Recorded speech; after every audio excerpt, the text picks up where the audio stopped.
tardes a todos los colegas que están participando de esta actividad en el día de la fecha. El tema que nos convoca es violencia contra las personas trans y travestis en la sociedad y en las cárceles. Esta es una actividad desarrollada, una actividad académica desarrollada en conjunto por la Comisión Noveles, Comisión de Asuntos Penitenciarios y Diversidad Sexual. Los oradores del día de la fecha son los siguientes. En primer orden, la doctora Diana Mafía, que es doctora en Filosofía de la Universidad de Buenos Aires, doctora honoris causa de la Universidad Nacional de Córdoba. Es investigadora del Instituto de Investigaciones y Estudios de Género, profesora de Filosofía Feminista en la Facultad de Filosofía y Letras de la UBA. Dirige el programa de posgrado en Género y Derecho en la Facultad de Derecho de la UBA. Desde el 2012 dirige el Observatorio de Género y Justicia del Consejo de la Magistratura de Ciudad de Buenos Aires.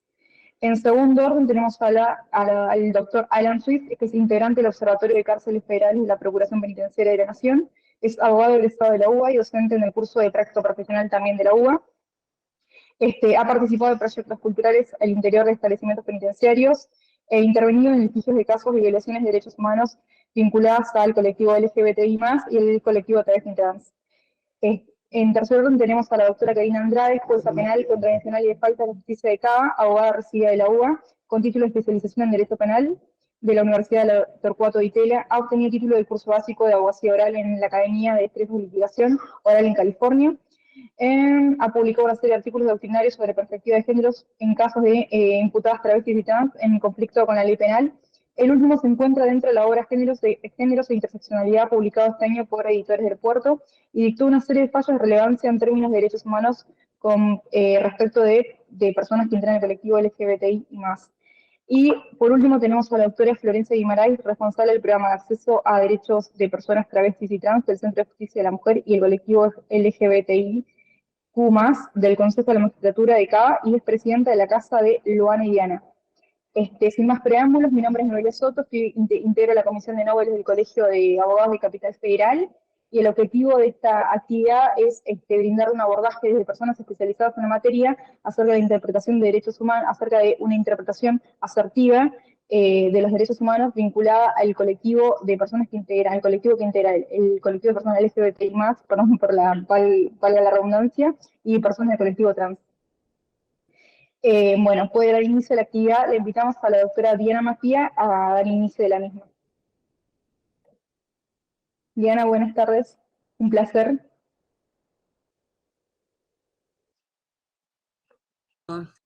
Estás muteada, ahí está.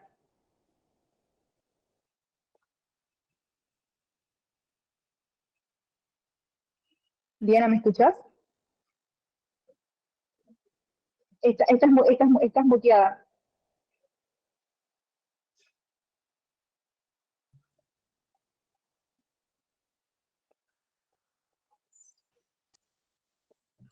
¿Hay problemas con el sonido? Ahora sí está. Se supone que estoy desbloqueada. No, ahora sí está. Bueno, algo pasa. Acá, bueno, muchas gracias. Muchas gracias a Alejandra Perrupato. Me encanta compartir esto con Alan, con Karina y con Florencia, personas con temas en los terrenos, no solo en el terreno conceptual, que es donde yo me muevo con un poco más de comodidad, sino en la lucha cotidiana para hacer que estos derechos finalmente se transformen en una vivencia personal, ¿no?, de las personas del colectivo de la diversidad.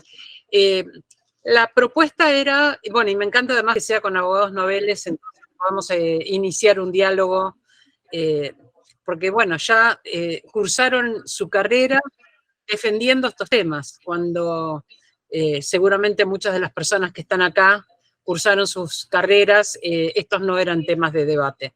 Así que una alegría compartir con ustedes. Y vamos a hablar de los principios de Yogyakarta. Lo primero que quisiera hacer es pensar en la importancia de los principios, la importancia de haber progresado en los derechos humanos. Ustedes saben que los principios de Yogyakarta provienen de una reunión que se hizo en el 2006 en Indonesia, en Yogyakarta, en la cual organismos de derechos humanos, expertos en derechos humanos y personas representantes de organizaciones de derechos de la diversidad de género y orientación sexual, en ese momento restringido a esta defensa, género y orientación sexual, se reunieron para ver falencias de ambos lados, falencias de las organizaciones de la diversidad en ver de qué manera podían activar la defensa de los organismos de derechos humanos en no considerar específicamente a las personas del colectivo de la diversidad, pensando de qué manera se vivencian los derechos, sobre todo los derechos económicos, sociales y culturales, desde cada una de estas identidades. La propuesta fue repensar, no nuevos derechos, repensar los derechos que ya existían, por ejemplo, los derechos de las personas detenidas en cárceles, desde la vivencia, desde las experiencias de quienes pertenecían a algunos de estos colectivos. Y aquí hay una cuestión epistemológica muy importante, que es quién tiene los saberes sobre las vidas, las percepciones, las vulneraciones de derechos de la diversidad.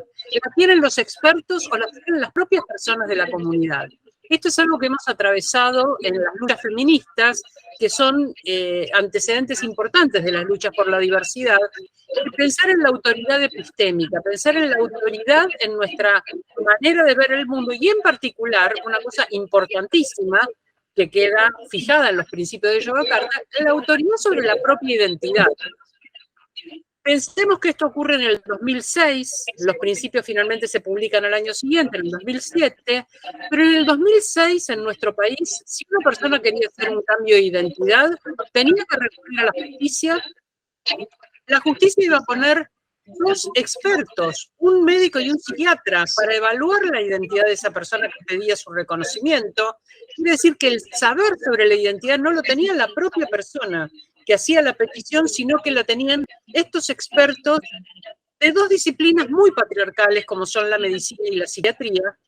Y además, para poder acceder a la justicia tenía que patologizar su identidad, es decir, solo podía hacer un pedido de cambio de identidad si sufría disforia de género. Esta calificación de disforia de género es una calificación psiquiátrica que habla de una desviación en relación con la identidad de género, y que entonces solo era habilitada por ese malestar psíquico a hacer un pedido, y la autoridad sobre su identidad la tenían evaluadores externos. Lo que ocurre es que en los principios de Yogyakarta una de las cosas que se va a establecer es el derecho justamente a definir la propia identidad, a la autoridad epistémica sobre la propia identidad. Nuestra ley de identidad de género, votada en el 2012, está en consonancia total con estos principios de Yogyakarta, en parte porque entre los especialistas que concurrieron a esa reunión estaba Mauro Cabral, que es un gran activista e intelectual, un especialista en temas de diversidad, que es precisamente argentino. Fue la única persona de América Latina que concurrió a esa reunión. En esa reunión, entonces, hay un reconocimiento de los organismos internacionales de derechos humanos acerca de que tienen falencias en reconocer cómo es la aplicación de derechos humanos para estos colectivos.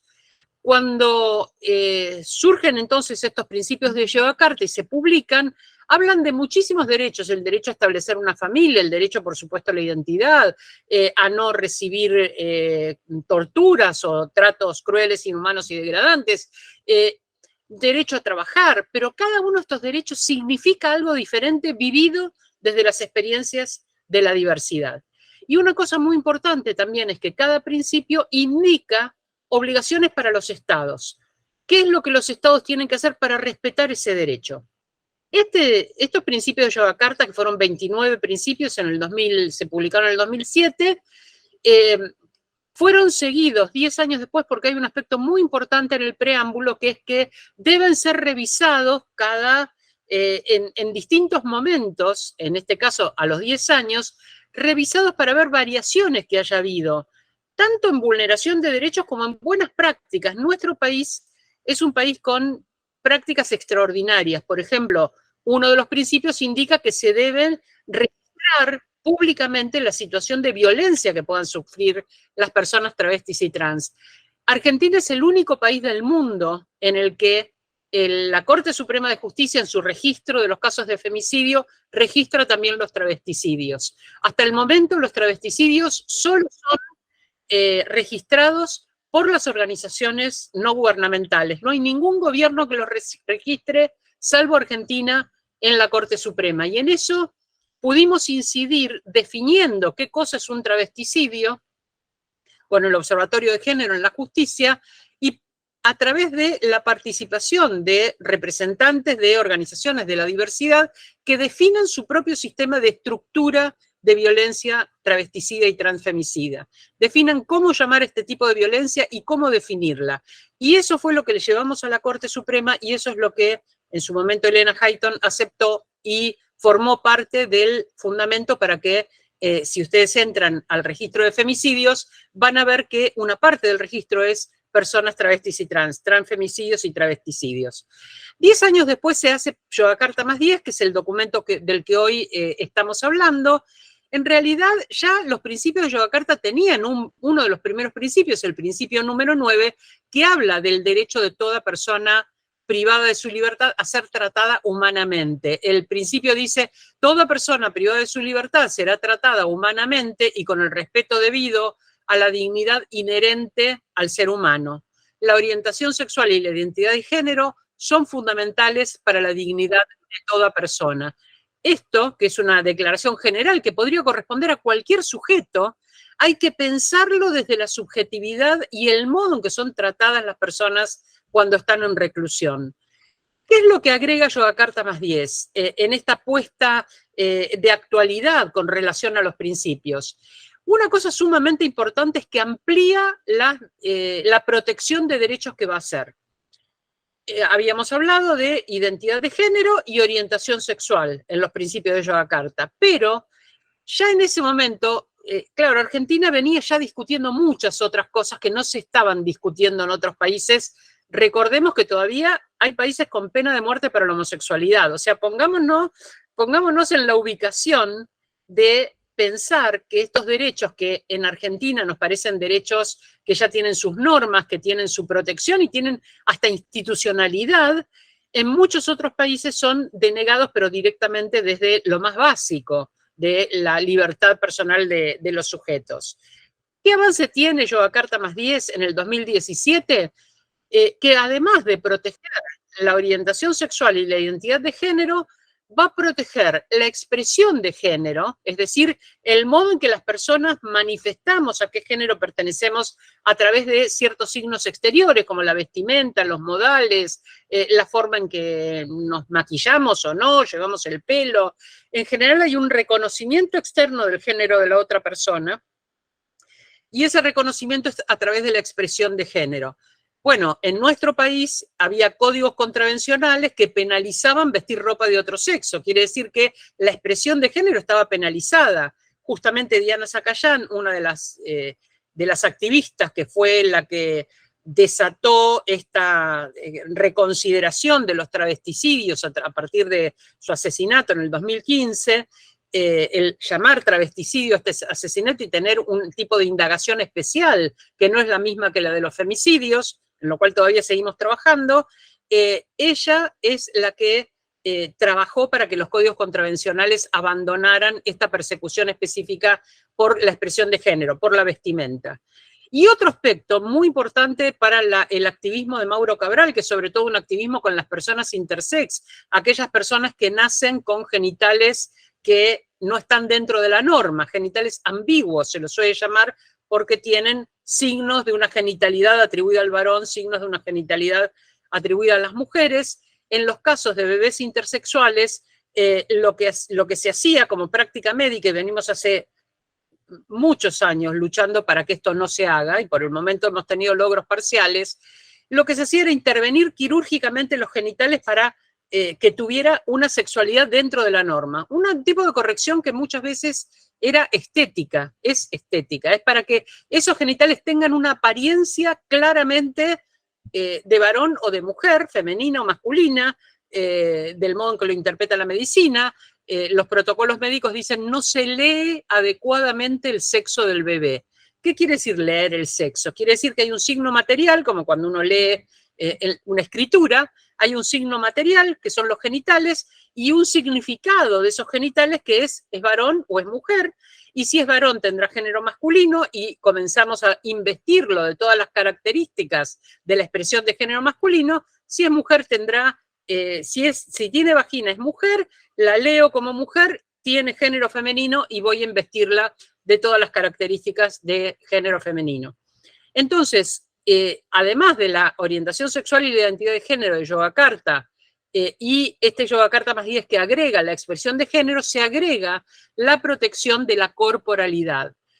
Y con la protección de la corporalidad viene una relectura importante de nuestra ley de identidad de género, porque esa ley de identidad de género a veces se considera como una ley binaria, porque lo que permite es que la persona pase de su asignación como varón a decir, bueno, si tengo una subjetividad de género femenina, voy a tratar de hacer un cambio en el reconocimiento registral que tengo para que me reconozcan como mujer. Y lo mismo, si fui asignada como mujer y tengo una identidad de género masculina, hacer un cambio registral para ser reconocida como varón. Parecía binario. Puedo pasar de varón a mujer o de mujer a varón. Pero hay algo extraordinario que tiene nuestra ley de identidad de género, y es la única que tiene esta capacidad en el mundo, y es que el artículo 11, creo que es de la ley, dice que la persona puede, si lo requiere, por acceso a la salud integral, requerir los cambios médicos, hormonales o quirúrgicos que necesite para expresar su género. ¿Esto qué quiere decir? Que la corporalidad y sobre todo la genitalidad es leída por la medicina como una descripción a un sexo, y ese sexo, por lo tanto, como una persona que tiene un género asociado a ese sexo. Pero lo que nos dice la ley de identidad de género no es solamente que podemos ser reconocidos o reconocidas o reconocidas de otra manera, sino que nos dice que cualquier corporalidad puede acompañar esa subjetividad de género.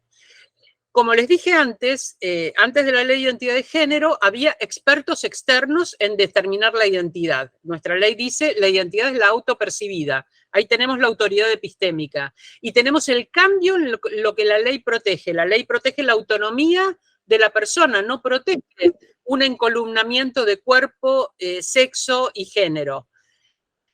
Lo que hacía la justicia cuando otorgaba un cambio de identidad era obligar a la persona a que hiciera un cambio de sexo, a que hiciera una faloplastia o una vaginoplastia. Es decir, ahora que te reconocimos el cambio de género, vas a cambiar tu cuerpo para volver a encolumnar el cuerpo, la genitalidad, el género y, por supuesto, la orientación sexual, las prácticas sexuales y todo lo que deriva de ese disciplinamiento binario. Pero entonces ahora la ley de identidad de género no me dice que si yo, por ejemplo, que fui asignada como mujer, tuviera una subjetividad masculina, pido un cambio de identidad como varón y tengo que hacerme una faloplastia. No me dice eso. Puedo hacer los cambios médicos, hormonales o quirúrgicos que requiera para expresar mi identidad. Y eso implica que puedo no hacer ninguno, que puedo hormonarme para cambiar la voz o el vello corporal, que lo mismo un varón que hace un cambio de identidad puede o no ponerse pechos, o yo puedo o no sacarme pechos. Bueno, el tipo de corporalidad que acompaña la identidad de género puede ser enormemente diverso. Quiere decir que no es un universo binario en un sentido estricto, y esto me parece muy importante porque cuando pensemos en cuestiones como el trato digno, como la persona, algo que marca la ley de identidad de género, el trato digno implica que muchas veces yo tengo que preguntarle a la persona, la mayoría de las veces, tengo que preguntarle cómo quiere ser tratada, cuál es el pronombre que quiere que usemos, cuál es el nombre propio con el que se siente identificada, haya hecho o no haya hecho su cambio registral. Voy a los principios de Yogyakarta que ustedes pueden bajar, después les voy a poner en el chat la dirección de Juzgaires en la cual ustedes pueden bajarse gratuitamente los principios de Yogyakarta. Es una edición muy linda. Los principios entonces agregan la expresión de género en el preámbulo, la expresión de género como la forma en que cada persona presenta su género a través de su apariencia física, incluyendo la forma de vestir, el peinado, los accesorios, el maquillaje, y la gestualidad, el habla, el comportamiento, los nombres y las referencias personales, y recordando además que la expresión de género puede o no coincidir con la identidad de género de una persona. El hecho de que yo me vista con un vestido no quiere decir que tenga una identidad de género femenina. El hecho de que yo me vista con una remera de fútbol y una gorra no quiere decir que yo tenga una identidad de género masculina. Entonces, siempre la percepción de la persona es lo prioritario. Y la segunda cuestión que dije que se agregaba era características sexuales. Las características sexuales como los rasgos físicos de cada persona en relación con su sexo, incluyendo sus órganos genitales y otra anatomía sexual y reproductiva, los cromosomas, las hormonas y los rasgos físicos secundarios que se mantienen en la pubertad. ¿Esto qué quiere decir? Supongamos un adolescente que hace un cambio de identidad de género. ¿Necesariamente tiene que hormonarse para no desarrollar caracteres sexuales secundarios? No hay ninguna obligación. Puede o no hacerlo. Cada niño o cada niña, cada adolescente decide de qué manera su corporalidad va a expresar su identidad de género. Vamos al tema específico, porque esto se hizo un poco más largo que lo que pensaba, al tema específico de la protección de derechos. Bueno, hay 9 principios más en los principios de Yogyakarta, empezando por los más obvios, el derecho a la protección del Estado. Como dije, a cada principio le sigue una determinación de cuáles son las obligaciones del Estado. El primero, el derecho a la protección del Estado, me parece el más abarcador, porque dice toda persona, independientemente de su orientación sexual, identidad de género, expresión de género o características sexuales, tiene derecho a la protección del Estado respecto de cualquier forma de violencia, discriminación o cualquier otro daño, ya sea cometido por agentes estatales o por cualquier individuo o grupo. En esta cuestión general podemos incluir el trato de personas en condiciones de reclusión del que hoy vamos a hablar. Y lo último que quería agregar es que hay una parte final de los principios de Yogyakarta donde se agregan a los principios que habían sido editados en el 2007, a la primera edición de los principios de Yogyakarta, se agregan otras obligaciones del Estado, es decir, se agregan principios nuevos con sus obligaciones del Estado en Yogyakarta más 10, pero también se fortalece la responsabilidad del Estado en relación con los principios que ya habían sido determinados. Uno de esos principios tiene que ver con el derecho de toda persona privada de su libertad a ser tratada humanamente, que les leí hace un ratito. Ese principio 9 de los principios de Yogyakarta que ustedes pueden encontrar también en la editorial Jusvaires. Y ahí, en este fortalecimiento, dice, los estados deben adoptar e implementar políticas para combatir la violencia, discriminación y otros daños por motivo de orientación sexual, identidad de género, expresión de género o características sexuales que sufren las personas privadas de su libertad, incluyendo en lo que respecta a asuntos como la detención, los registros corporales o de otro tipo, un tema del que Karina Andrade se ha ocupado de manera muy particular, los elementos empleados para expresar el género, y esto es muy importante porque es muy común que como una práctica de tortura para las personas que son de identidades transgénero, le saquen los maquillajes, le saquen las pelucas, le saquen todo lo que las identifica con una expresión de género determinada, y esto es someterlas a una condición extra que va muy por fuera de la detención, que tiene que ver con esta expresión de género, ¿no? Los elementos empleados para expresar el género, el acceso y la continuidad de tratamientos y cuidados médicos. Y allí no solo, Alan seguramente va a hablar del acceso a los cuidados médicos, pero no, incluso la detención de los tratamientos hormonales. Se discontinúan los tratamientos hormonales en personas que están en transición por su identidad de género. La continuidad entonces de tratamientos y cuidados médicos que afirmen su género, así como el confinamiento solitario, presuntamente con fines de protección. Y leo esto último, con lo cual quiero terminar. Hay otras sugerencias, por supuesto la idea es que podamos leer todos los principios. Otra indicación del Estado es adoptar e implementar políticas sobre detención y tratamiento de personas privadas de libertad que reflejen las necesidades y derechos de las personas de todas las orientaciones sexuales, identidades de género, expresiones de género y características sexuales, y que garanticen que las personas puedan participar en decisiones respecto de las instalaciones a las que serán confinadas. El punto de dónde va a ser, pensemos que las cárceles eran binarias, varones y mujeres. Entonces, cuando las personas trans tenían que ser encerradas, había una disputa acerca de dónde tiene que ser encerrada. En una cárcel de varones, en una cárcel de mujeres, leemos su género, leemos su genitalidad, leemos su documento. Acá nos está diciendo muy claramente que la persona debe participar en la decisión de cuál es el lugar donde van a ser confinadas o detenidas. Y esto es muy importante porque ha habido casos de violaciones, sobre todo de varones trans, en los centros de detención, y de renuncia. Hubo un caso en Salta en que una persona que había hecho un cambio registral para identidad masculina, fue violada en una cárcel de varones y decidió hacer un cambio de identidad nuevamente, algo que la ley habilita, poder hacer renunciar a esa identidad autopercibida para salir de la cárcel de varones y no ser violado. Entonces, estamos pensando que el lugar, quién decide el lugar donde va a ser detenida la persona, es algo de lo cual la persona que tiene que participar en esa política. No lo decide solo el servicio penitenciario. Y esto me parece un principio para reflexionar.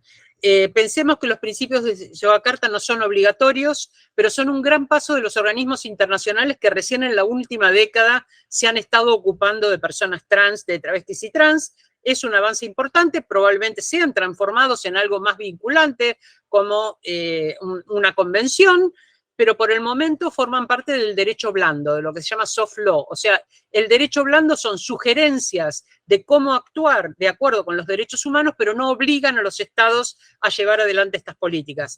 Quienes debemos obligar a los estados somos las personas que hacemos exigibles estos derechos. Muchas gracias.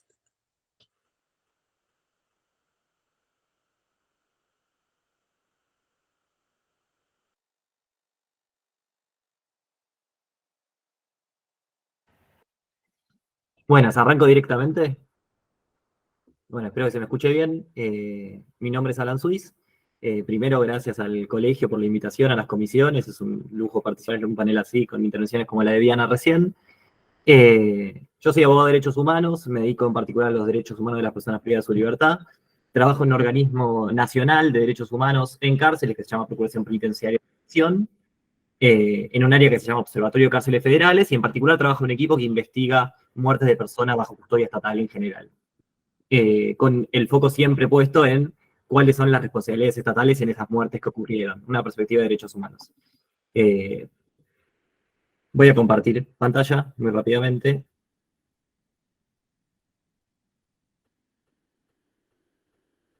Si no se ve algo me avisan. El organismo donde trabajo tiene un área específica que monitorea y asiste a las personas LGBTI+, denominado Equipo de Género y Diversidad Sexual. Con lo cual, parte de la información que voy a utilizar es producto del trabajo de ellas en ese equipo.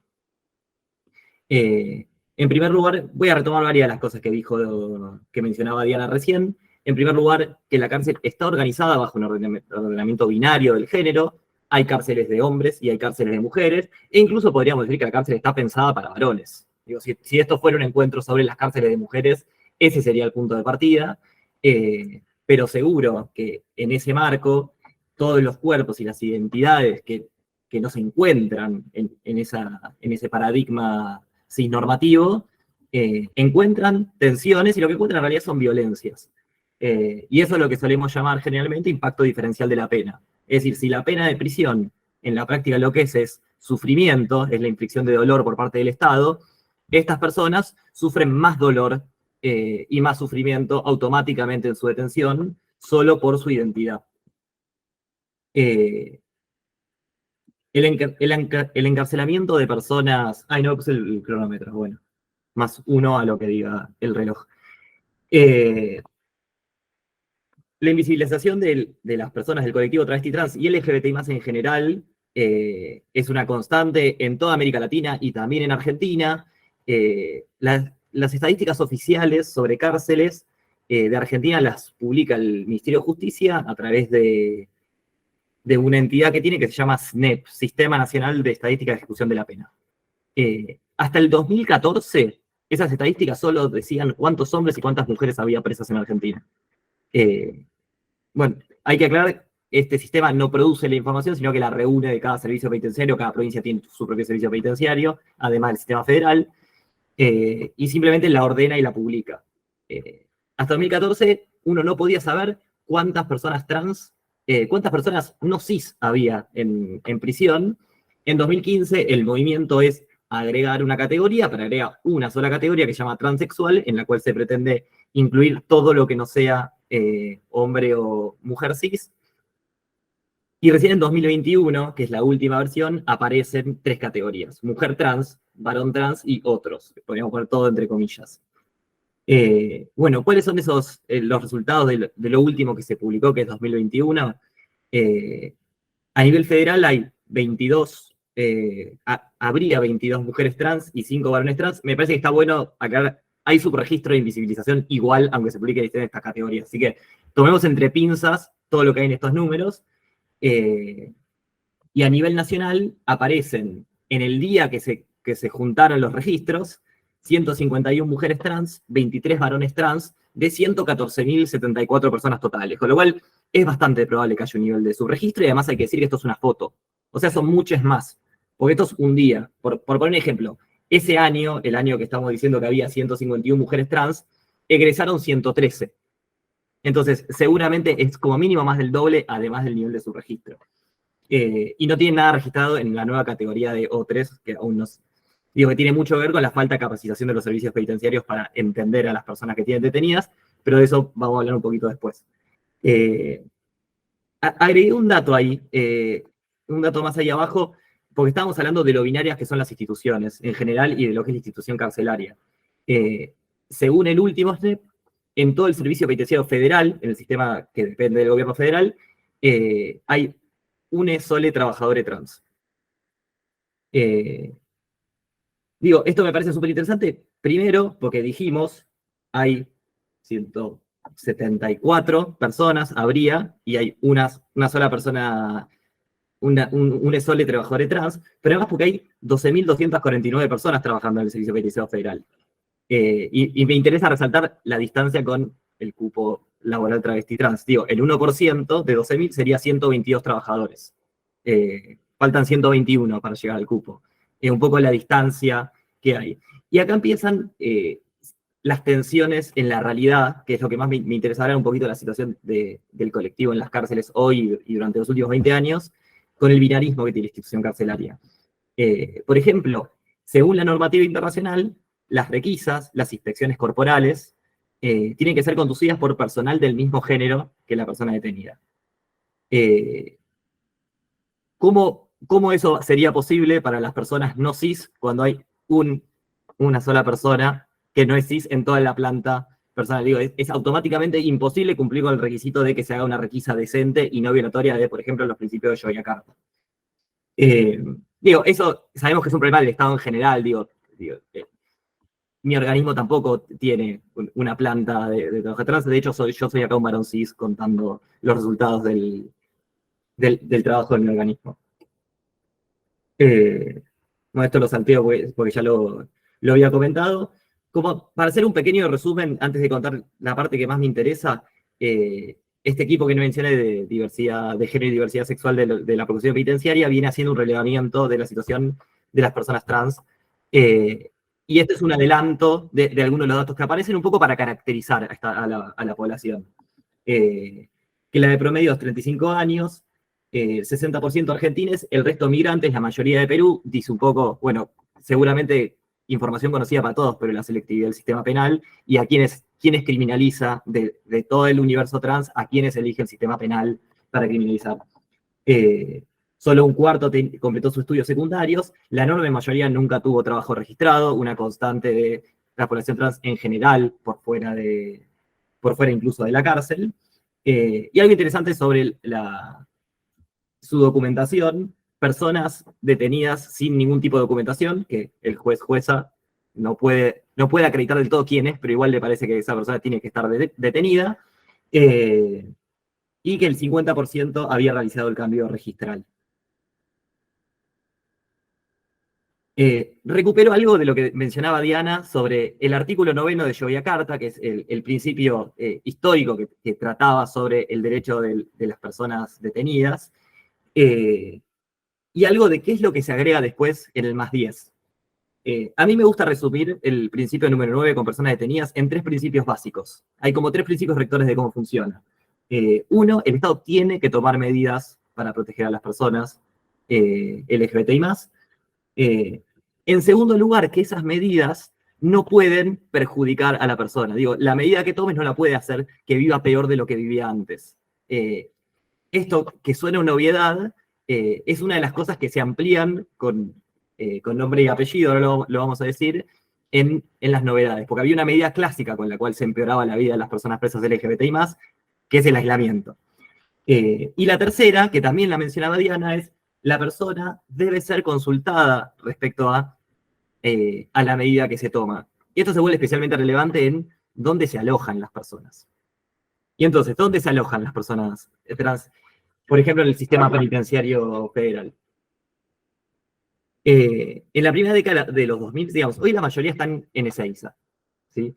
En la primera década de los 2000 no existían pabellones específicos ni para varones gays, ni para personas trans, ni lesbianas, ni ninguna otra entidad por fuera del binomio hombre-mujeres. Como es de esperar, la persona de estos colectivos sufrían violencias vinculadas con su identidad, y la respuesta estatal era principalmente una.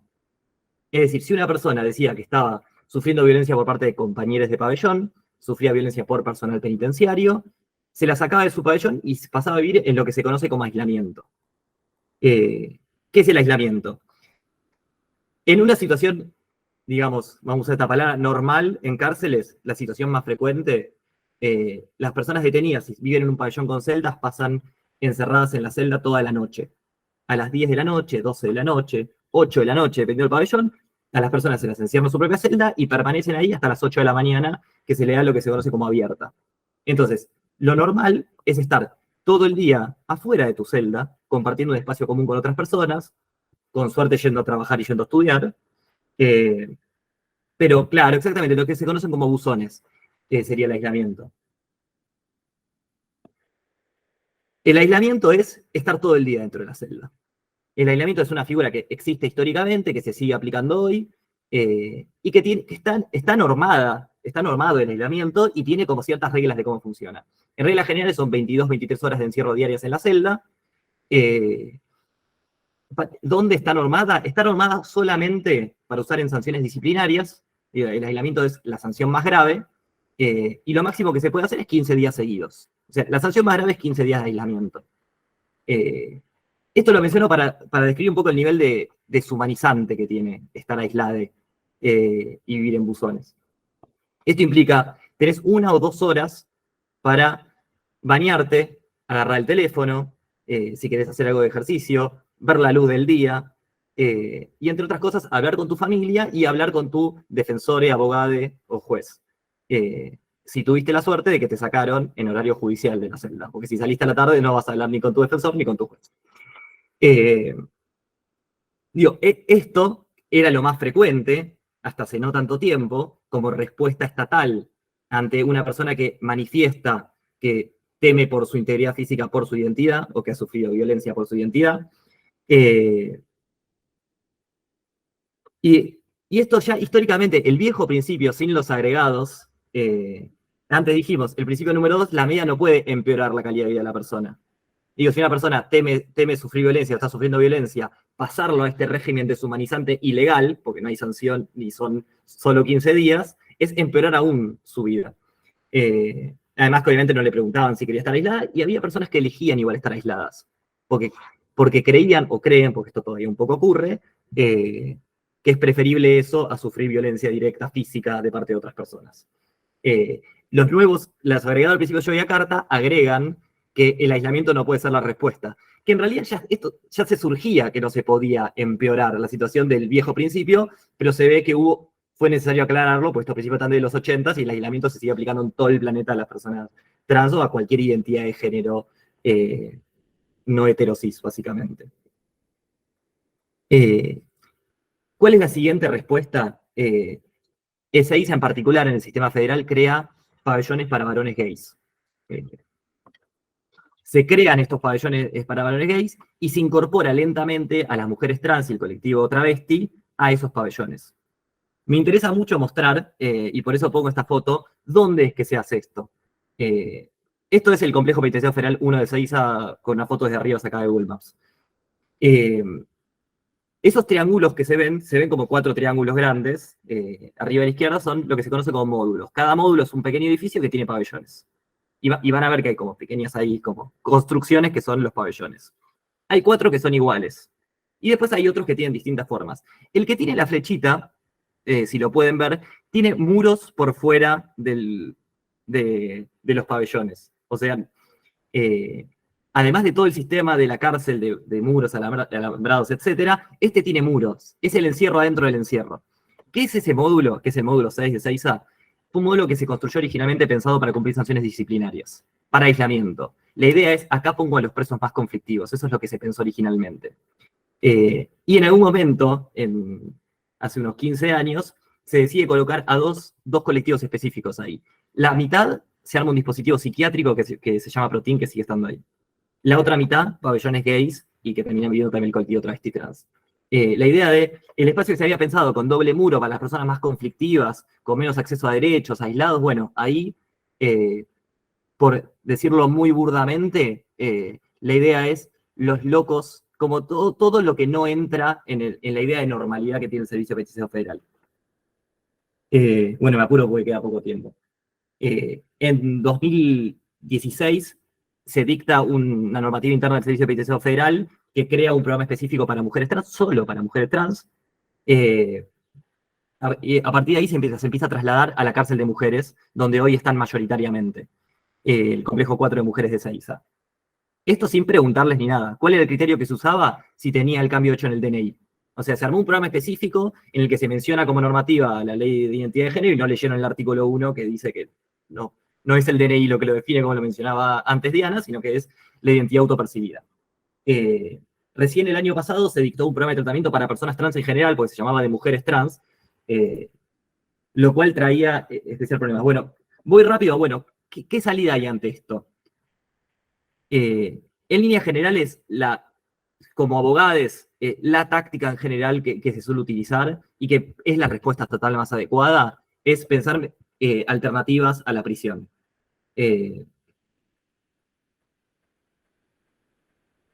Voy a saltear todo esto para no pasarme de los 15 minutos y decir algo que tenía ganas de decir. La idea es el arresto domiciliario. Sí. Perdón que te interrumpí, quería saber si me escuchabas. Está perfecto. Mil disculpas. Perfecto. El arresto domiciliario suele ser la salida y la respuesta legal cuando el Estado no puede ofrecer una cárcel. Digo, por ejemplo, en el caso, acá está en pantalla una resolución de un arresto domiciliario que se le dio a una mujer trans adulta, joven adulta, perdón, jóvenes adultos son quienes tienen entre 18 y 21 años que tienen que estar, según ley de ejecución penal, separados de los adultos, que son los de más de 21 para la cárcel. Bueno, si no hay ningún pabellón en la cárcel para mujeres trans de entre 18 y 21, el Estado no tiene ningún lugar para alojarla en una cárcel y le tiene que dar el arresto domiciliario. Esta es una resolución respecto a un pedido de arresto domiciliario que da un varón trans, el cual me interesa una oración, la última que dice que lo mencionó es relevante a fin de entender por qué no es apropiado disponer el alojamiento del imputado en un establecimiento para mujeres, aunque eso sea una mejor opción que la cárcel de hombres. Me interesa, aunque eso sea una mejor opción. No se tiene que elegir la opción menos peor. Se tiene que elegir la opción que sea respetuosa de sus derechos según los principios de Joe Carter y la normativa internacional. Por lo tanto, en este caso, este varón trans, lo que le decía a su defensor y lo que se presenta en el arresto domiciliario es: yo no puedo vivir en ninguno de estos lugares. No puedo vivir en una cárcel de mujeres y en una cárcel de varones. Sí, estoy en la cárcel de mujeres porque parecía menos grave que la cárcel de varones, pero ninguna de las dos, y en ambas se da el arresto domiciliario. Bueno, creo que ya me pasé del minuto. Muchas gracias por la invitación de nuevo y me quedo acá por si conversamos algo luego en las preguntas. Doctor Flis, un placer sumamente claro, digamos, en cuanto a la exposición. Bueno, le cedemos la palabra a la doctora Karina Andrade. Bueno, gracias, buenas tardes. Gracias por la invitación al colegio. ¿Me escuchan? Sí. Gracias por la invitación al colegio, a las comisiones organizadoras. Bueno, la verdad que después de haber escuchado a Diana y a Alan, hay algunas cosas que voy a retomar después de lo que dijeron. Mi exposición va a hacer foco en la necesidad de construir o de que dialoguemos y de que los ámbitos académicos podamos empezar a construir acciones estatales y prácticas, ¿no?, convencionales. También voy a mencionar algunos casos, pero muy rápidamente en lo que he intervenido, contando mi experiencia, quizás, y lo que hemos visto desde el trabajo del juzgado. Y, bueno, quiero mencionar algo también sobre los principios que, como dijo Diana, digamos, forman parte del soft law. Quizás por eso, quizás no, me parece, no los vemos muchas veces mencionados, porque no los vemos en sentencias judiciales mencionados. Pero sin embargo, yo acá tengo que Diana ya lo conoce cuando ha venido a mi juzgado, esta publicación, y ustedes que litigan entiendo, en la ciudad de Buenos Aires, como abogados litigantes con el Poder Judicial de la ciudad, es importante también que sepan que en este momento, cuando se hace esta, digamos, publicación con el observatorio que estaba a cargo de Diana, con el Consejo de la Magistratura, nuestro Consejo hizo una acción institucional relevante. Vean ustedes que la publicación en el año 2014 de los principios, digamos, vino acompañada de un claro mensaje al Poder Judicial de la ciudad y a los abogados, en consecuencia, que litigan con nuestro Poder Judicial para exigir su cumplimiento. Y yo veía, para esta charla volví a ver los principios, y claro, el entonces presidente del Consejo de la Magistratura expresa, o sea que lo veo yo como un acto institucional, ¿no? Expresa que representaba la decisión de reconocer la importancia de este instrumento de derechos humanos como referencia para la función jurisdiccional. Es decir, que en ese momento el observatorio, el presidente del Consejo de la Magistratura de la ciudad, ya hace casi 10 años, nos estaban diciendo a todos los que trabajamos en la ciudad que esto es un instrumento de referencia, por fuera de si después, para la función jurisdiccional específicamente, ¿no? Por fuera de las discusiones de lo vinculante o lo no vinculante. Pero además, la Corte Interamericana nos viene diciendo, a nuestro país en particular, con los casos Fernández Prieto en su momento, Tumbeiro, que ya conocerán, acerca de, y bueno, más de manera más cercana, en el caso Rojas Marín, que el problema no es tanto legislativo, ¿no? Que los problemas, digamos, no es tan normativo, tampoco ya quizás de la sensibilidad de los operadores, sino sobre las prácticas. Es en ellas donde aparecen los sesgos, las valoraciones discriminatorias sobre los hechos, las pruebas, por las que el Poder Judicial, digamos, puede hacer incurrir en responsabilidad internacional al Estado. A mí me parece que tenemos incluso jurisprudencia de nuestra Corte donde vincula muy claramente el incumplimiento de normas internacionales a la responsabilidad del Estado, pero todavía falta en nuestra Corte Suprema, tanto con la perspectiva de género, también en casos de violencia hacia mujeres, pero sobre todo en relación a este colectivo, una directa vinculación. Sería muy interesante. Ya ha habido en algunos casos, no digo que no, pero digo en términos, digamos, de, por ejemplo, en los procesos penales, ¿sí? En procesos penal, que es básicamente desde donde yo voy a hablar. Entonces, quiero decir también que si la cuestión, digamos, fuese legislativa, incumbiría a otro poder del Estado, voy a abocarme más que nada a la situación del Poder Judicial, y no soy ajena, digamos, a discursos que hoy podrían generar retrocesos legislativos en términos de reconocimiento de derechos o de negación de las identidades, pero creo que los esfuerzos tienen que estar puestos en construir prácticas convencionales porque justamente van a reforzar también esas leyes vigentes. Para eso, entonces, el rol de los abogados, es decir, de ustedes, es fundamental, no solamente del Poder Judicial, porque muchas veces son las personas que vienen a traer, ¿no?, al Poder Judicial en su defensa este enfoque y justamente a recordarnos la aplicación de estos derechos. En cuanto a los destinatarios de los principios, mi exposición va a estar más vinculada a los casos de mujeres trans y travestis criminalizadas, que estuvo también en la ciudad de Buenos Aires, siempre vinculada al ejercicio de la prostitución o a la expresión de género, que también iba a mencionar algo sobre eso después con lo que decía Diana. Primero con los edictos policiales, luego con las contravenciones, y hoy en día tenemos, luego de la ley de desfederalización, la situación de las causas penales vinculadas a casos de droga. También, igual quiero señalar en cuanto a estos principios que hay algo que también tenemos quizás tenemos más jurisprudencia en relación a mujeres trans y travestis, porque está dentro de lo que son, digamos, las personas que están en conflicto con la ley penal, ¿no? La doctrina especializada en género ya nos ha mostrado cómo hay determinada categoría de delitos que se vinculan a determinadas personas. Bueno, en el caso de mujeres cis también pasa lo mismo, pero tenemos que empezar también a trabajar o a generar, digamos, casos y jurisprudencia donde se hable de la violencia que sufren estas personas, y muy particularmente también quizás las violencias sexuales que sufren varones gays y varones trans, que quizás por no estar vinculados en general a estar imputados en causas penales, al menos estadísticamente no hay algún dato estadístico relevante, perdemos quizás o se pierde todo las violencias que sufren en lo particular, ¿no?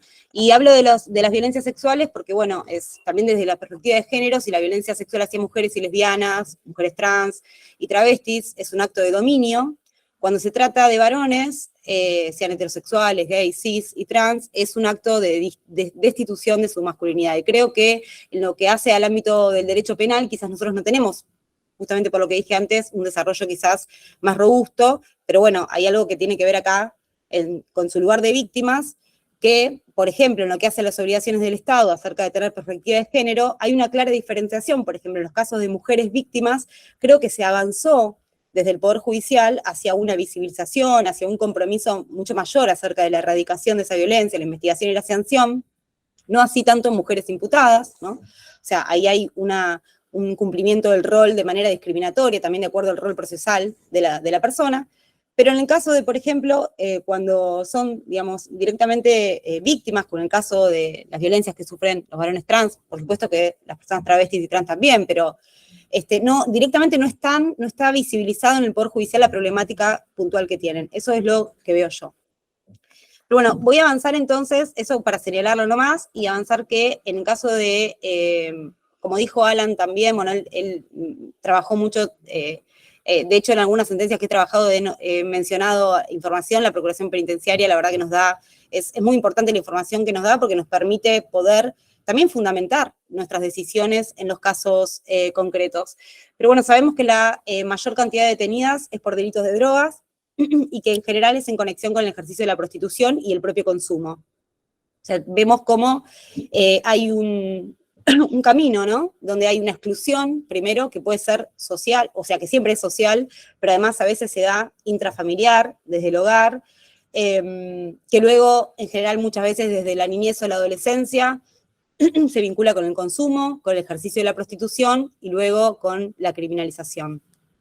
En los últimos años, además, se advirtió un crecimiento exponencial de la población travesti trans encarcelada, y se agrava, digamos, la situación porque la denominada lucha contra las drogas es presentada como una prioridad absoluta que lleva a la convicción de que no resulta tan conveniente considerar el contexto de vulnerabilidad de quienes participan en la cadena de tráfico, aun cuando lo hagan en un eslabón bajo de la cadena de responsabilidad, ¿sí? Eso con algún argumento de que se genera un riesgo, de que haya una expectativa de impunidad en las organizaciones criminales y que además se incentive la utilización de estas personas.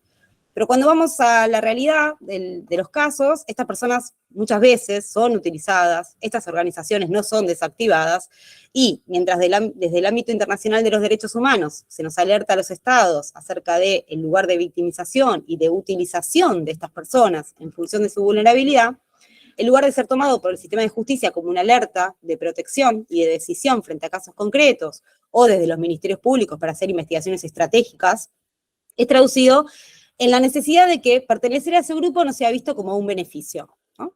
Y por ende no suelen analizarse, algo que también desde la perspectiva de género se nos dice siempre, que es hacer un análisis del contexto de los hechos, ¿no? No se suele analizar el contexto en el que actúan estas personas y se profundiza la criminalización de las mujeres. Esto también pasa con las mujeres cis, pero muy particularmente con las mujeres trans y las personas travestis. También quiero decir que el control de convencionalidad, hablando de la generación de prácticas, es una práctica en sí misma. Y es la acción mediante la cual los estados concretan la obligación de garantía de los derechos humanos en el ámbito interno, y en general no lo solemos ver en la primera instancia. Eso debe hacernos llamar la atención, porque es donde más opera, quizás, las normas, donde más opera, digamos, estamos en el medio del proceso, en la primera instancia es donde quizás debería ser mayor porque es inmediato. El control de convencionalidad en primera instancia hace que si hay cercenamientos de derechos se pueda frenar. En general lo vemos más en otras instancias de apelación o de la Corte. Es una práctica de visibilización también. Me ha tocado en algún caso intervenir donde a veces los abogados penalistas piensan plantear determinadas nulidades o plantear determinadas prácticas inconvencionales o no, depende a si le es exitoso en el caso penal, ¿no? Por ejemplo, cuando Diana mencionó acerca de las requisas, en un caso, y también Alan acerca, bueno, hablaron un poco de las requisas, de las corporalidades, esto que mencionaba Alan, de que no hay personal, bueno, en un caso que tuve en un juicio, surge que la requisa en el momento, digamos, del procedimiento se hizo, digamos, de una manera que yo llamé en la sentencia de corte biologicista, donde claramente quedó evidenciado que se niegan las corporalidades trans, y en una inventiva, digamos, la verdad, a mí me llamó mucho la atención, que había sido implementar en una mujer trans de la cintura para arriba, es decir, donde hay pechos, requisa una mujer policía, y de la cintura para abajo requisó un policía varón. Nadie había planteado lo que, de hecho, en esa requisa no le habían secuestrado nada. O sea, no había un planteo para que uno pueda decir nulidad de la requisa, por ejemplo, más allá de que quizás nadie podría decir que por llevarla de esa manera eso lleve a una nulidad absoluta de no poder considerar el efecto que tenía, ¿no? Pero digamos, yo ahí me encontré en la situación de decir, esta es una práctica inconvencional que no puede quedar invisibilizada en la sentencia. Pero lo cierto es que no tiene ningún efecto en la causa penal. Pero entonces fue necesario, o sea, por la decisión justa del caso, por el control de convencionalidad, y además porque también todo lo que tiene que ver con derechos humanos, siempre lo que viene dado también hacia los estados y hacia las víctimas es la posibilidad de una reparación. Entonces, no tenemos que olvidar eso tampoco, ¿no? Que en una sentencia quede visibilizada cierta, digamos, práctica inconvencional o el ejercicio de violencia institucional, aunque quizás por una cuestión, digamos, procesal del caso, uno puede decir, bueno, esto no tiene importancia, tiene importancia en tanto hace la erradicación de las violencias, que es un compromiso asumido. Pero además, en el caso concreto, también puede dar lugar a alguna acción reparatoria. Bien, también tenemos que empezar a vincular en los casos concretos la violencia institucional que se puede ejercer no solamente en una causa cuando llegamos a una sentencia, sino en las distintas etapas del proceso, ¿no? Cómo puede haber en el momento de la detención, cómo puede haber al momento de la ejecución de la pena, como decía Alan, sobre el aislamiento, al dictar sentencia. Digamos, en cada etapa del proceso va a requerir una actuación diferente del abogado que le toque defender o intervenir en esa causa. También quiero decir que por parte de ustedes, como abogados, el principio constitucional de que es el fiscal el que debe probar el caso, no, digamos, no estaría siendo, digamos, como una defensa eficaz para las personas. Es decir, estos procesos requieren una defensa activa, ¿sí? Porque puede poner a estas personas en un estado de indefensión. Si bien históricamente, digamos, sabemos que el fiscal es el que debe probar, muchas veces esa acusación está basada en estereotipos que si la defensa no logra deconstruirlo, lo que yo llamo la deconstrucción de la teoría del caso, si no se logra de una manera activa y presentando prueba, digamos, se corre el riesgo de tener una condena, aun cuando uno tenga las mejores intenciones. Porque yo siempre digo, el análisis de la prueba es la sana crítica racional. Y la sana crítica racional no es otra cosa, quiero leer una parte porque dice que había puesto en una sentencia que, nada, me convenció como, lo tuve que pensar mucho, porque realmente creo que poder bajar a los casos concretos, los estereotipos, nos requiere, digamos, de una extensión de las sentencias primero, porque hay que explicar algo que para el otro es obvio, ¿no? Entonces, a veces lo extenso de las sentencias demuestran que fundamentar la responsabilidad penal con el uso de prejuicios puede ser sencillo, ¿no? Para el fiscal, por ejemplo, o para alguna parte, y se encuentra íntimamente ligado con el concepto de estereotipo esto, porque responde a una creencia socialmente aceptada. Entonces, si un fiscal dice, bueno, es obvio que está comercializando droga porque está en los bosques de Palermo, que es el lugar donde se vende droga, cualquier persona, pues sí, claro. O sea, ahora, tenemos que trabajar eso es la prueba que una persona esté ahí ejerciendo la prostitución y tenga droga, que realmente esté comercializando. Entonces, puede ser que a muchas personas, incluso con las mejores intenciones, se le represente como un extremo fundado, en las reglas de la sana crítica racional. Porque ese sistema de valoración de prueba que los jueces tenemos no es otra cosa que apreciar los elementos probatorios conforme a las reglas de la lógica y de la experiencia. Entonces, muchas veces la lógica y la experiencia es convalidante de estereotipos. Entonces, hay que trabajar estos casos, bueno, con esta lupa de discriminación, también digo yo, y poder detenernos para nosotros mismos analizar e ir teniendo un enfoque, digamos, muy minucioso, ¿sí? Porque a veces puede pasar de largo. También quería mencionar que, que esto no tiene que ser visto, porque muchas veces cuando los operadores jurídicos en los distintos roles, o incluso los abogados, sean de la defensa pública o sean abogados particulares, empiezan a cuestionar los procedimientos o quieren meterse en estas cuestiones, suele verse como con algo de desconfianza hacia el sistema, ¿no? sea, no debe ser visto de esa manera, sino como una exigencia convencional, porque nosotros al revés, digamos, tenemos que partir del presupuesto, porque nos viene dado eso, de que hay discriminación con motivos de género. Entonces, si nosotros ya sabemos eso, no podemos no analizar en cada caso en concreto que eso no esté presente. Luego, en la litigación de fondo, en lo que hace a los casos penales, analizar la prueba, la responsabilidad penal no basada en estereotipos.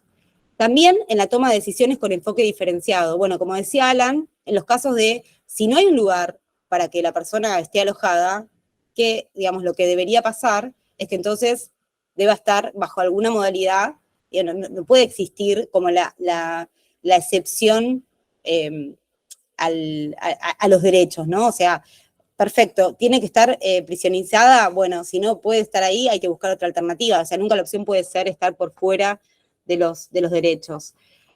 Y me parece que también tenemos que tener en cuenta los enfoques diferenciados, por ejemplo, las salidas alternativas. O sea, ustedes que son abogados y de repente muchas veces se pueden encontrar en un caso donde si tienen, digamos, una persona que ya tiene antecedentes penales, antecedentes penales, no, una probation, saben que quizás no puede acceder a otra probation, ¿no? Porque en términos generales el derecho dice que hay que estar 8 años, bueno, hay que trabajar el caso, ¿no?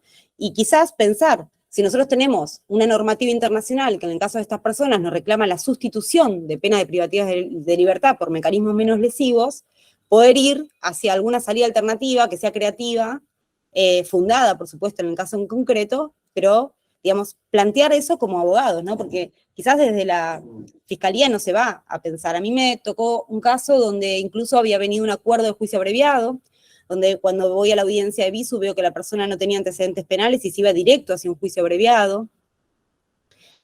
Obviamente que no se trataba para mí de un caso quizás de defensa técnica ineficaz, porque en realidad muchas veces los defensores tienen buenas razones para hacer un acuerdo de juicio abreviado, ellos saben, digamos. El tema es que cuando yo como jueza me toca intervenir, y acá entra en el plano del control y del enfoque diferenciado, ¿no? Que tenemos también que tomar en este tipo de casos, yo advierto que, o sea, no está explicado, no está fundado, porque una persona que no tiene antecedentes penales iba directo hacia una condena. Que eso en términos generales no se hace con, digamos, con varones cis, digamos, lo dejé explicitado en la sentencia. En ese momento tenía otros casos de varones cis vinculados a sustancias estupefacientes y se les había otorgado una probation si no tenían antecedentes penales. Entonces, si eso no sucede en estos casos y no está explicado, porque si puede ser que esté fundado en algún criterio de política criminal, pero si no está fundado hay buenas razones para pensar que es una actuación discriminatoria. Bien. Al que le interese igual conocer alguna finalidad, cómo terminaron algunos de estos casos, me puede preguntar después o pedir el material a través de Alejandra, me pueden contactar.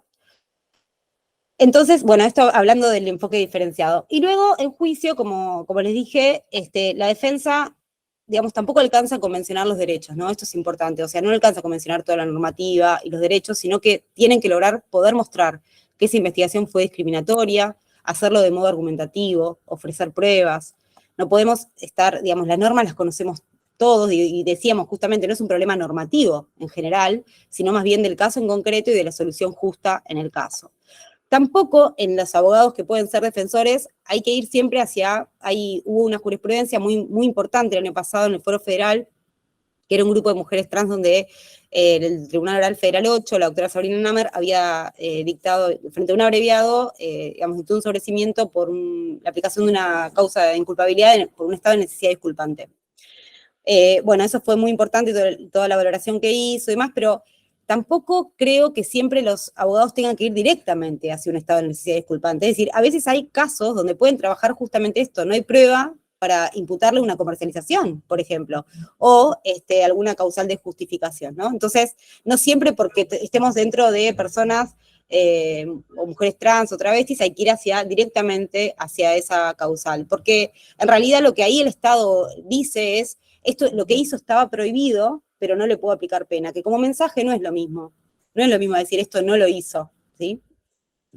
Después tenemos grandes problemas, lo que dijo Alan respecto de cuando las personas ya están alojadas en complejos penitenciarios, bueno, estamos en una mejor situación incluso que lo que está pasando actualmente en la Ciudad de Buenos Aires con las detenciones en los momentos de flagrancia. O sea, tenemos un gran problema, ahí también hay que aplicar criterios, para mí, de enfoque diferenciado en lo que ocurre con las detenciones. Un ejemplo sería Si la persona por el Código Procesal puede estar detenida, nuestro código dice 24 horas, prorrogables por otras 24, sería limitar el tiempo.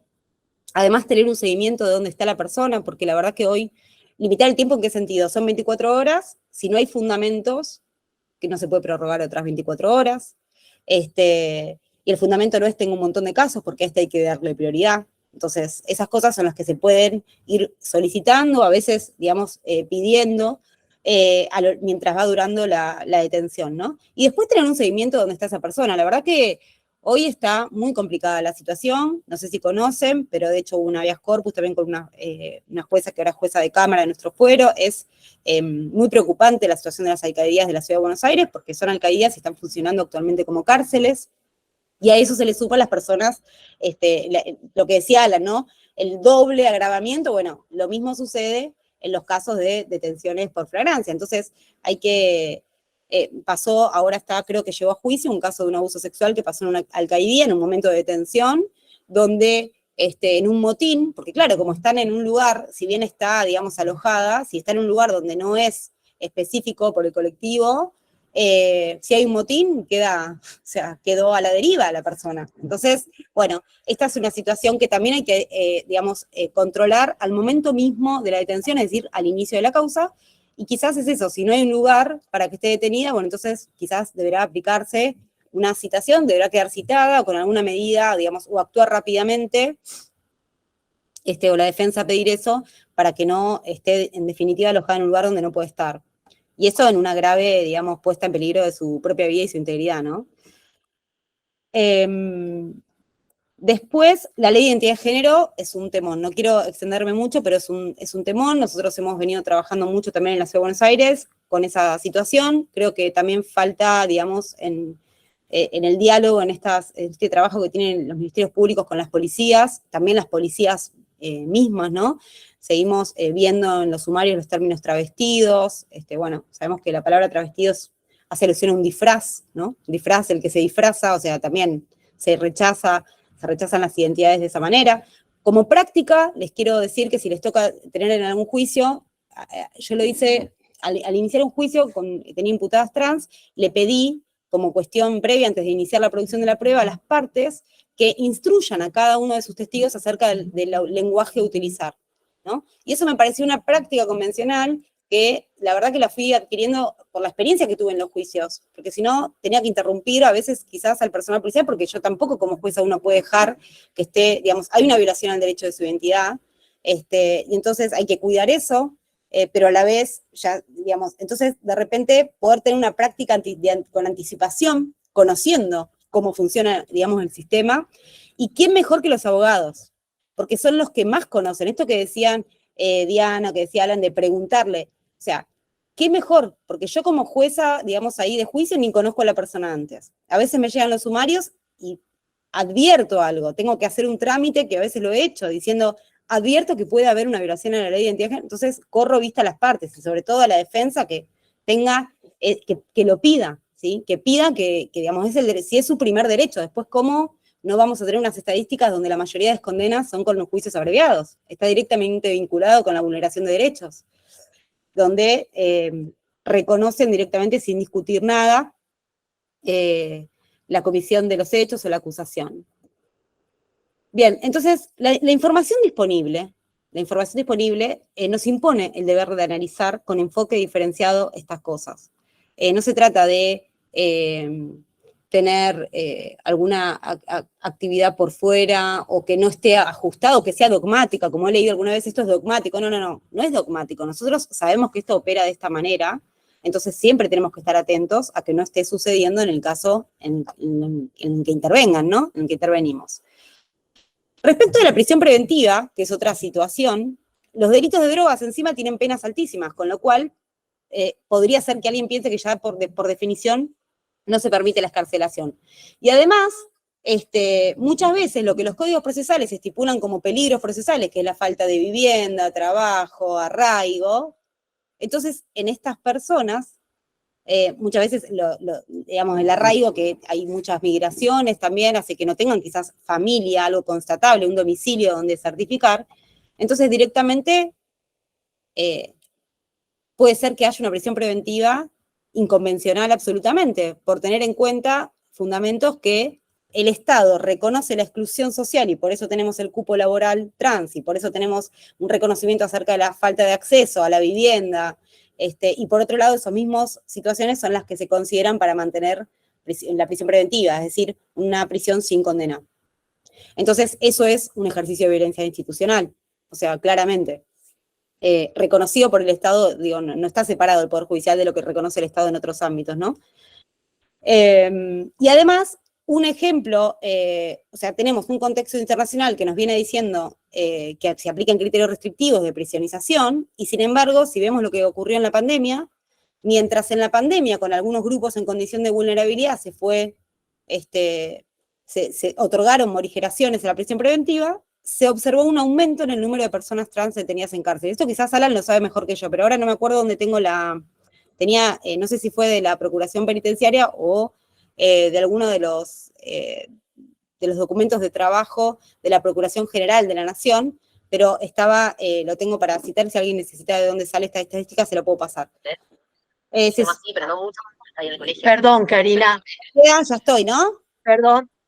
Sí, porque si no, no vamos a tener tiempo Bien. para que hable de Florencia Guimaraes. Discúlpame. Perfecto, perdón. Bueno, solamente lo último que voy a decir es, para cerrar, ¿no? Que si la situación que sabemos de personas travestis y trans, que está muy ligada al consumo, al propio consumo, el solo hallazgo de sustancias estupefacientes en su poder nos va a llevar a sostener la comercialización, entonces hay condenas ex ante directamente, ¿sí? Esto es algo que hay que prestar mucha atención. Y piensen ustedes que cuando Luana Berkins nos hablaba de la problemática de los bosques de Palermo, digamos, tenemos todavía en ese ámbito y en esos contextos que ella nos contó, acerca de los procedimientos de imagen, lo que ella llamó procedimientos de imagen, digamos, sigue ocurriendo, y piensen que también en esos casos la tarea de prevención del personal policial es en general sobre brigadas, con brigadas que hace que no estén vestidos digamos, uniforme policial, ¿no? Entonces, también hay una situación ahí que hay como digamos, que no es lo mismo que en cualquier tarea de prevención, ¿no? Y que con el solo hallazgo de estupefacientes se puede ir se va en general hacia una calificación legal muy alta. Bueno, cierro entonces, agradezco y pido perdón por el tiempo. No, doctora, un placer, sumamente clara en cuanto a la exposición. Bueno, le cedemos la palabra a la doctora Florencia Andrade.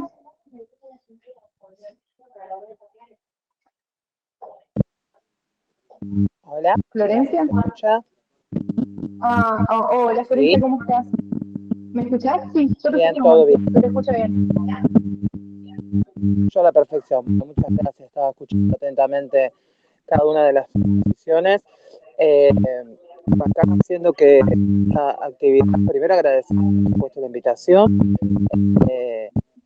y marcar que esta actividad se lleva adelante en lo que tiene que ver con la jornada que ocurrió el 28 de junio en Argentina, que es el Día contra los Travesticidios, Transfemicidios y Transhomicidios. Era muy importante para la población travesti y trans poder hablar de todas las violencias que atravesamos constantemente, ¿no?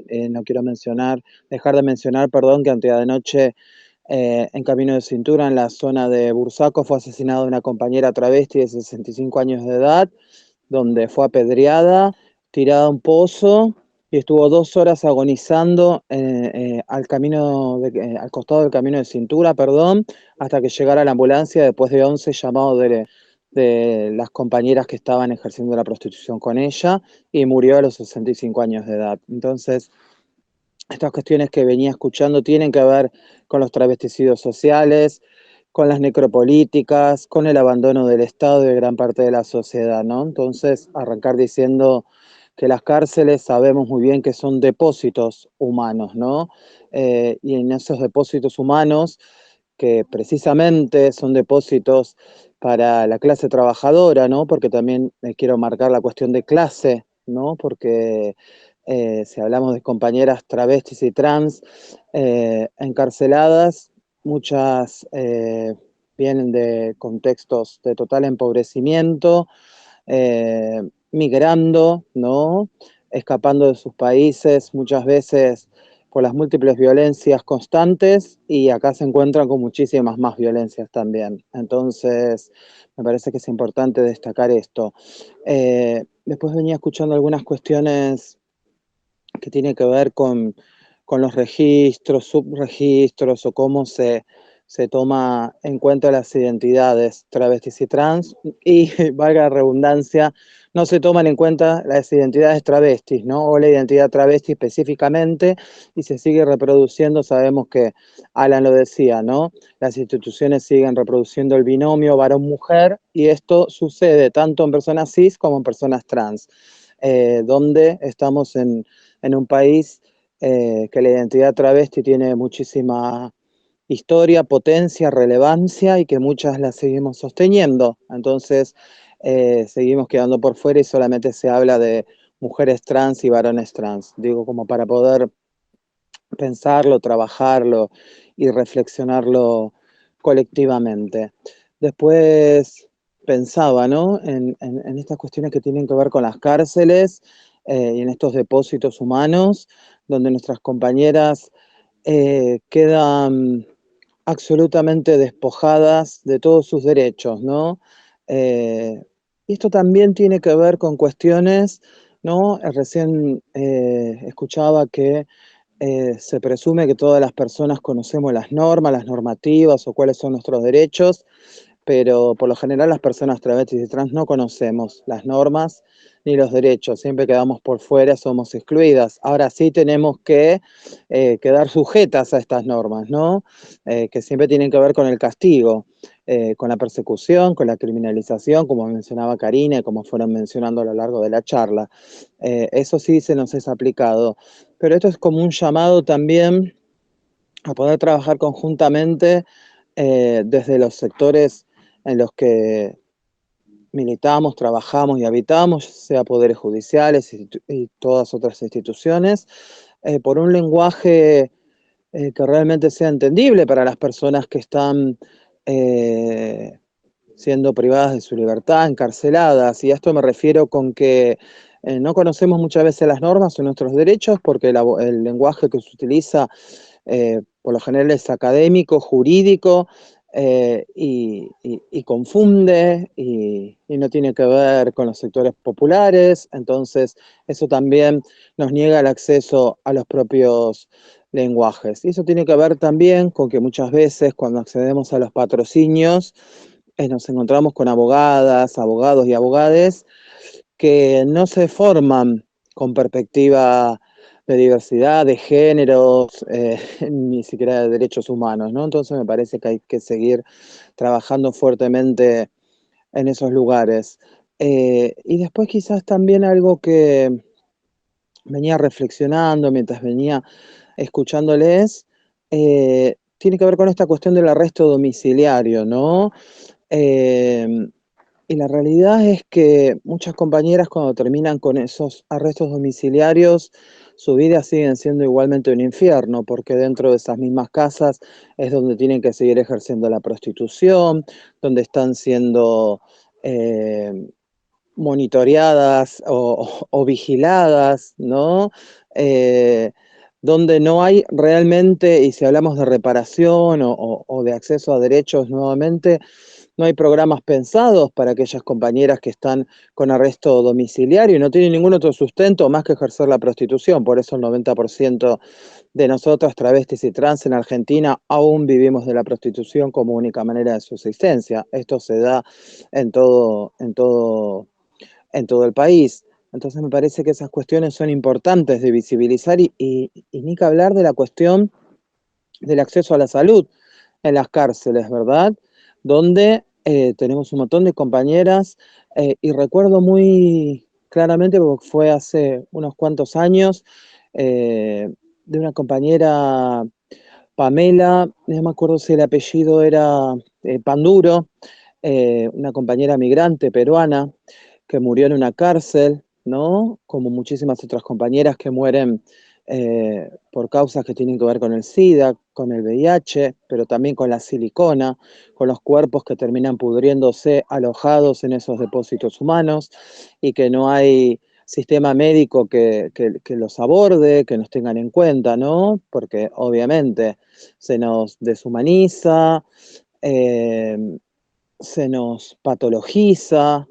Entonces me parece que es un tema súper delicado el que tiene que ver con el acceso a la salud, porque parece que cuando una persona termina en una cárcel, en este caso muchas de nuestras compañeras, mayoritariamente, ¿no? En cárceles como Patán, Sierra Chica, bueno, Seiza que nombraba, Florencio Varela, etcétera. La mayoría de las compañeras están ahí sin condena, la mayoría de las compañeras son migrantes, que eso también hay que hablar del gran componente racista y xenofóbico de nuestro país, porque la persecución se da puntualmente y muy puntillosamente por parte de las fuerzas policiales hacia las compañeras migrantes en las zonas de prostitución, no a través del narcomenudeo. Entonces después tenemos cárceles repletas de compañeras migrantes. Y esto está en estadísticas, pero a mí me ha sucedido de ir 2 o 3 ocasiones en estos últimos años al penal de Ezeiza y realmente he quedado sorprendida con la cantidad de compañeras hablando en ronda. Eran prácticamente todas compañeras de Perú,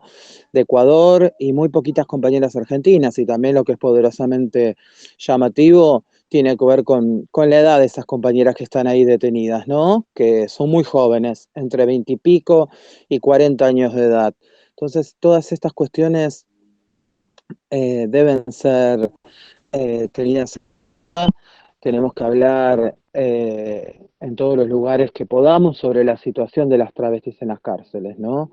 Eh, entonces, bueno, me quedé pensando un poco de todo lo que venían hablando, como me agarran, me toca acá al final, venía reflexionando, pensando, ¿no? Escuchando cada quien en su trabajo cómo viene encarando la situación, pero me parece que es muy preocupante lo que sucede en términos generales con el acceso a la salud o el no acceso a la salud, en lo que tiene que ver, o a repetir, con la persecución a las compañeras travestis y transmigrantes, ¿no? Y sobre todo las compañeras que están en situación de prostitución, porque esos son los lugares donde van a perseguirlas, a criminalizarlas. Y algo que recién escuchaba y que me parece que es muy importante también seguir visibilizando es el tema del consumo problemático de sustancias psicoactivas, ¿no? Que se da muchas veces y por lo general en la comunidad travesti trans y sobre todo en las compañeras que ejercen la prostitución, eh, primero por cuestiones que tienen que ver con factores económicos, ¿no? Y acá me hablo como sobreviviente de prostitución. Cuando una es chica y termina en una esquina siendo excluida de todas las instituciones, la primera la familia, la escuela, etcétera, lo único que tenés es una esquina. Ese es el lugar asegurado que tenemos las travestis, ¿no? Ese sí es el lugar que parece que nos toca, donde parece que podemos estar y donde está todo bien, en una esquina, ¿no? Sea en una ruta, sea a la noche, sea en las llamadas zonas rojas, ahí parece que ese es el lugar que se nos sigue asignando. Entonces una es una joven travesti que tiene que subsistir y en ese subsistir te encontrás en un mundo de adultos, de señores mayores de todas las clases sociales que muchas veces te invitan, te convidan, ¿no? Sustancias para que vos vayas lentamente enganchándote y no puedas dejar de consumir. Y luego vos te convertís en aquella que estos señores van a ir a buscar cotidianamente y subir a sus coches y llevarte a un albergue transitorio o a un departamento, donde fuese, pero primeramente vos vas a ser la que vas a ir a comprar las sustancias, ¿no? Porque, claro, las travestis vivimos en villas, en hoteles, estamos siempre asociadas a los lugares de marginalidad, entonces es más fácil que seamos nosotras, el eslabón más débil de la cadena, el que va a conseguir todas estas sustancias. Entonces, eso es un camino que muchas veces no tiene retorno, ¿no? Entonces las compañeras luego de eso quedan enganchadas para el consumo, para aguantar los fríos, para la noche, luego comienza el narcomenudeo, ¿no? Luego muchas de esas compañeras son las que terminan encarceladas, privadas de su libertad, ¿no? Pero siempre el punto está puesto o el foco, ¿no? O estas políticas dirigidas son siempre hacia nosotras, hacia las travestis, ¿no?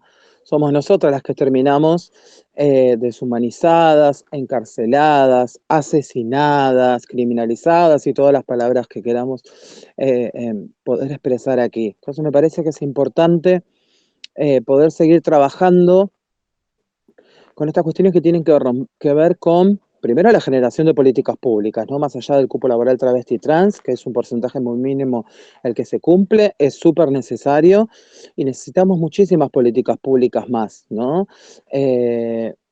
Para que realmente todas las personas travestis y trans puedan tener otras oportunidades, puedan tener otras alternativas de vida, podamos superar esa, que no es una expectativa, sino que es una probabilidad de vida de 35, 40 años de edad, podamos superarla, ¿no?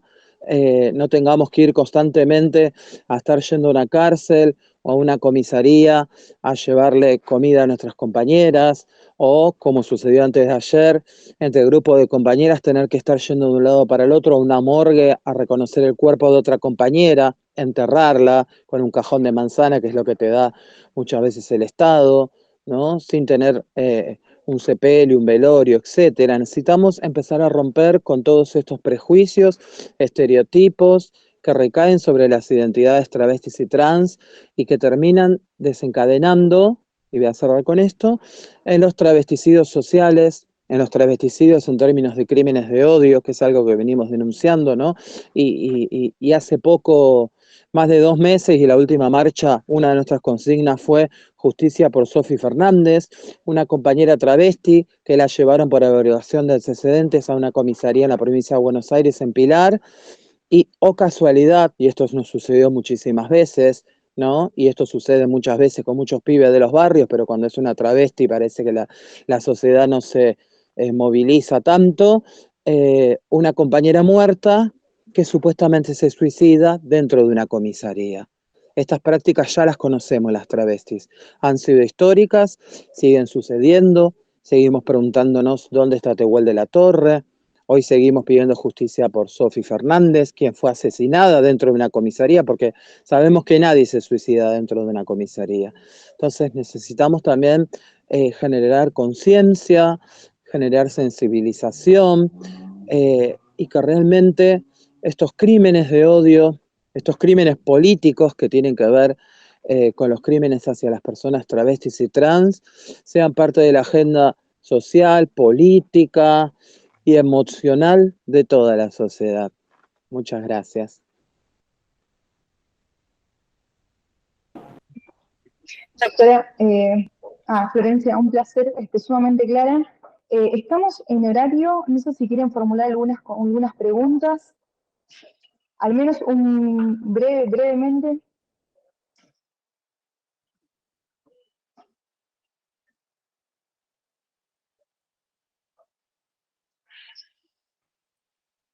Hay una Hola. mano levantada de Nadia ¿Darío? Yasmín.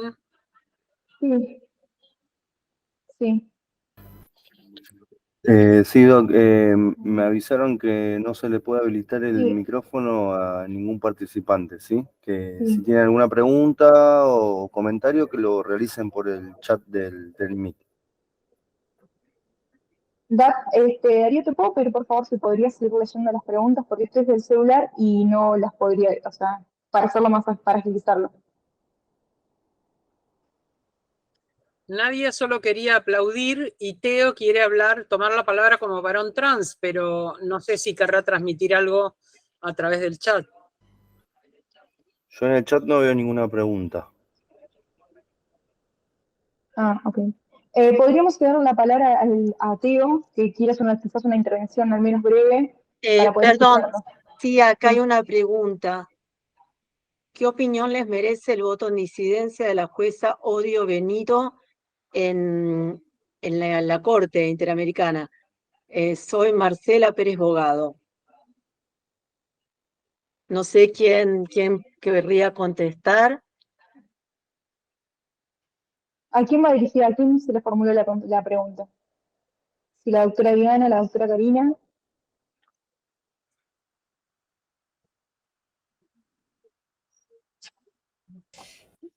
Perdón, tomo la palabra. Con Marcela compartimos, hay un chat que es de judiciales feministas, creo que en algún momento te he leído, así que no sé si todos saben, digamos, de qué se trata, pero creo que tiene que ver, bueno, justamente con esta distinción, como, digamos, la exclusión de los feminismos, digamos, o la exclusión, o la inclusión solamente dentro del feminismo de las mujeres cis, y la exclusión de otras identidades feminizadas. Bueno, a mí me parece, cuando antes dije que no era ajena en una parte de mi exposición a ciertos discursos que van en retroceso de derechos, creo que en principio obviamente yo no estoy de acuerdo, pero cuando hablaba de que no era ajena a estas, creo que lo dije así, ¿no? Como a ciertos discursos que pueden ser, digamos, que pueden ir en términos de retrocesos, que incluso esos retrocesos pueden impactar en legislación, ¿no? Que por eso me parece tan importante que la práctica refuerce la legislación. Digamos, creo que es algo de lo que está pasando, como están pasando algunas cosas que creo que en otros años donde estas leyes se sancionaron, faltaron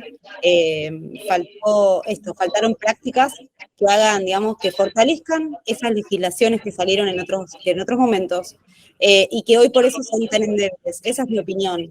Después, bueno, internamente, dentro del feminismo hay cierta discusión, yo no, digamos, no lo comparto. Bueno, es algo que está sucediendo, ¿no? Y que encima salga desde un lugar tan importante, como una jueza tan importante, bueno, a mí me llamó la atención, un poco me preocupó, pero creo que es lo que se está dando en este momento también. Perfecto. Bueno, una vez más, reiterarles el agradecimiento de la Comisión de Asuntos Penitenciarios, la Comisión de Diversidad Sexual y la Comisión de Noveles por el trabajo en conjunto para poder llevar adelante esta actividad que, bueno, acabamos de desarrollarla. Las exposiciones han sido sumamente claras. Desde mi lugar, bueno, agradecerles. Bueno, desde la actividad del Colegio de Abogados de la Capital Federal. No sé si, bueno, por mi parte, si alguno quiere algún agradecimiento en particular. Igual en el chat acabo de observar, digamos, que empiezan a aparecer agradecimientos para los colegas en cuanto a exposiciones sumamente claras, sobre todo la relevancia que tenemos como operadores jurídicos y realmente que sea efectivo, cuando hablamos de justicia, que realmente sea efectivo esto de hablar de la autodeterminación y la aplicación de de lo que quizás decimos de lo que es la perspectiva de género, en lo que es la jurisprudencia. Pero bueno, desde mi parte, más que agradecida, es por esta actividad y han sido sumamente claros todos los oradores del día. Doctora Alejandra, si quiere agregar algo más, creo que por lo pronto estaríamos. Bueno, no, agradecerles a todos, a todas y a todos por haber participado. Bueno, vamos a seguir con las capacitaciones, con la Comisión de la Abogacía Nobel, así que próximamente les estaremos post feria judicial enviando por mail las nuevas actividades para la segunda mitad del año. Bueno, muchísimas gracias. Y un placer a Diana, a Karina, a Alan y a Flor, por supuesto. Y nos mantenemos en contacto. Hasta luego.